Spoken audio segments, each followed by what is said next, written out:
So I was born in Singapore on 24th October 1948. So I guess I've lived in Singapore almost 70 years now.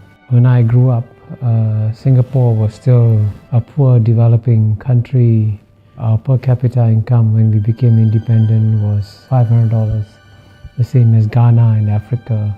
Either you can say the misfortune or the good fortune of being born in a very poor family in a poor Singapore. So when I was 6 years old, when I went to school for the first day, we were weighed at school. They wanted to see how heavy we were. And I was declared undernourished. So I was put in a special feeding program when I went to school, and the principal had a big pail of milk, and all the children who were underweight were asked to take one scoop of milk from the pail of milk.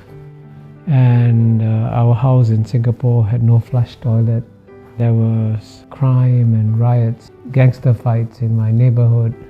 So in a sense, I grew up in what you call a typical third world environment. And it's quite remarkable that in my lifetime, Singapore has gone from being a third world country to a first world country. And I have lived through this remarkable transformation. I was Dean of the Lee Kuan Yew School of Public Policy for 13 years, from 2004 to 2017. And I would give every student who came to the Lee Kuan Yew School the same lecture. I said, I'm going to share with you the secret of Singapore's success free of charge. And I to tell the students that if you implement this secret formula, your country will succeed. And I capture the secret formula with the acronym in English, MPH. The M stands for meritocracy. Meritocracy means that you select the best people to run the country.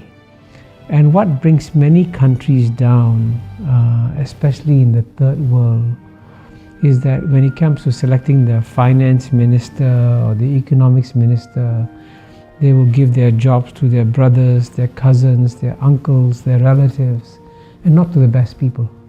And Singapore did the exact opposite.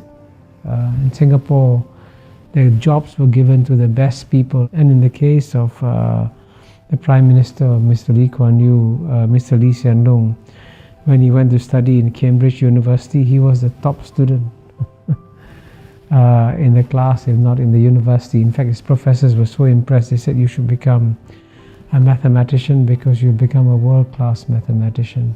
Then he went to study in another great university, the Harvard Kennedy School.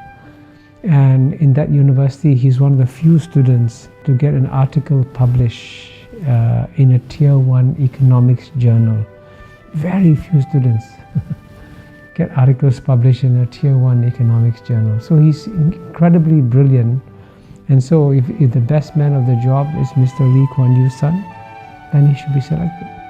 Not on the basis of the fact that he's a relative, but on the basis that he's the best person for the job. So meritocracy is the first pillar of Singapore's secret formula. The second pillar is P, and P stands for pragmatism. Pragmatism is an English word, and it's an English concept.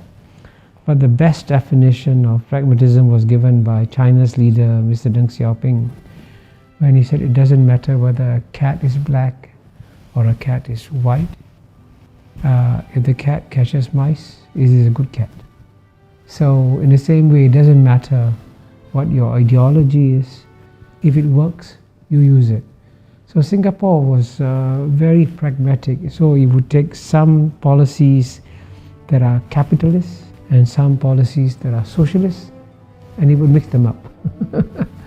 And that's what pragmatism is about. You're not bound by any ideology. But the third pillar, the H, is of course the hardest to achieve, because H stands for honesty. And indeed, what has brought most third world countries down and what has led to their failures in development has been corruption. And so Mr. Lee Kuan Yew, after he became Prime Minister, made it a point to punish not the junior people, but the very senior people.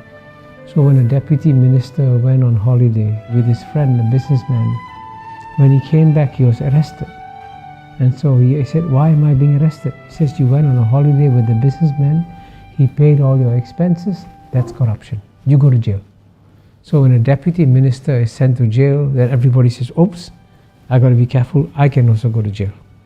So that honesty factor is one critical reason why Singapore has been exceptionally successful. So it's a combination of meritocracy, pragmatism, and honesty. Then that's the formula for Singapore's success.